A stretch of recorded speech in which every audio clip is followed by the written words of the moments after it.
സഭാ തർക്കത്തിൽ 2017 കോടതി വിധിയെ അട്ടിമറിക്കാൻ കർദിനാൾ ക്ലീമീസ് തിരുമേനിയുടെ ആസ്ഥാനം തിരുസന്നിധി കേന്ദ്രമാക്കി ഗൂഢാലോചനകൾ നടക്കുന്നതായി അറിയുന്നു. മാർത്തോമാ സഭയുടെ മണ്ഡലം പ്രതിനിധിയായ തിരുവനന്തപുരത്തെ ബിസിനസ്സുകാരൻ്റെ നേതൃത്വത്തിലാണ് ഗൂഢാലോചന. 1930 ഓർത്തഡോക്സ് സഭയുടെ 7 സ്കൂളുകളും ഒരു ബസ്സും അതിൽ കയറാനുള്ള വിശ്വാസികളുമായി പുനരൈക്യം എന്ന പേരിൽ മലങ്കര റീത്തായി തുടങ്ങിയ കാലം മുതൽ ഓർത്തഡോക്സ് സഭയ്ക്കെതിരെ ഉപയോഗിക്കാവുന്ന എല്ലാ ഗൂഢതന്ത്രവും ഇക്കൂട്ടർ മെനഞ്ഞുവരുന്നു. അന്നവർക്ക് പച്ചക്കാടൻ്റെ യന്ത്രമായിരുന്നു കൂട്ടെങ്കിൽ ഇന്ന് ഓർത്തഡോക്സ് സഭാവിരുദ്ധരുടെ മഹാകൂട്ടായ്മയാണ് പിന്തുണ.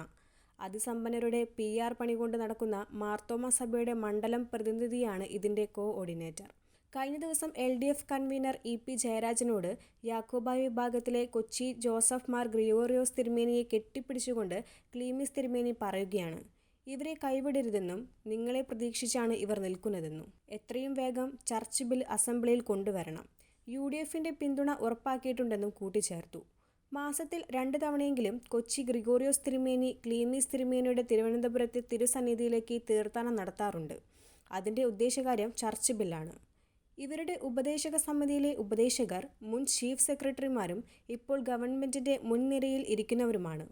ഇത് കേട്ട റീത്തിലെ വൈദികരൊക്കെ അസ്വസ്ഥരാണ്. അവരെ കടത്തിവെട്ടി സഭയുടെ മുഴുവൻ കാര്യങ്ങളും ക്ലീമീസിനെ കൊണ്ട് നടത്തുന്നത് മേൽപ്പറഞ്ഞ മാർത്തോമാ സഭ മുതലാളിയാണ്. ഇയാളുടെ പ്രവർത്തനം കൊണ്ട് വൈദികരും വിശ്വാസികളും അസ്വസ്ഥരുമാണ്. നിവൃത്തിയില്ലാത്തതുകൊണ്ടാണ് EP ജയരാജനുമായുള്ള കൂടിക്കാഴ്ചയുടെ രഹസ്യം അവർ പുറത്തുവിട്ടത്. ഓർത്തഡോക്സുകാരെ സംബന്ധിച്ചിടത്തോളം ഒരു കൊടിയോടും കൂടുതൽ കൂറ് കാണിക്കാറില്ല. അവരുടെ അസ്ഥിവാരം തോണ്ടാൻ LDF UDF ഘടകങ്ങളെ ക്ലീമീസ് തിരുമേനിയാണ് ഏകോപിപ്പിക്കുന്നത്. കേരളത്തിലെ 8 ജില്ലകളിൽ 1ഉം 2ഉം സ്ഥാനങ്ങളിൽ ശക്തിയുള്ള ഓർത്തഡോക്സ് സഭയ്ക്ക് സഹായത്തിന് മറ്റാരെങ്കിലുമൊക്കെ ഉണ്ടാകുമെന്ന സത്യം മുഖ്യധാര രാഷ്ട്രീയ പാർട്ടികൾ ഓർമ്മിക്കുന്നത് നല്ലതാണ്. സംസ്ഥാനത്ത് പഞ്ചായത്ത് തെരഞ്ഞെടുപ്പിലെങ്കിലും ഒരു വാർഡിൽ സ്ഥാനാർത്ഥിയെ ജയിപ്പിക്കാനോ തോൽപ്പിക്കാനോ ഉള്ള ശക്തി ഈ ക്ലീമീസ് തിരുമേനിക്ക് ഉണ്ടെങ്കിൽ അത് ഏത് വാർഡാണെന്ന് പറഞ്ഞാൽ നന്നായിരിക്കും. അപ്പോൾ അവിടുത്തെ നിങ്ങളുടെ ബലവും ശക്തിയുമൊക്കെ ഒന്നളക്കാമായിരുന്നു. രാഷ്ട്രീയക്കാരും മാധ്യമക്കാരും ഈ വാക്ക് അടിവരയിട്ട് മനസ്സിലാക്കി വച്ചിരിക്കണം. ഇത് പറഞ്ഞത് മറ്റാരുമല്ല, സീറോ മലബാർ വിശ്വാസികളാണ്.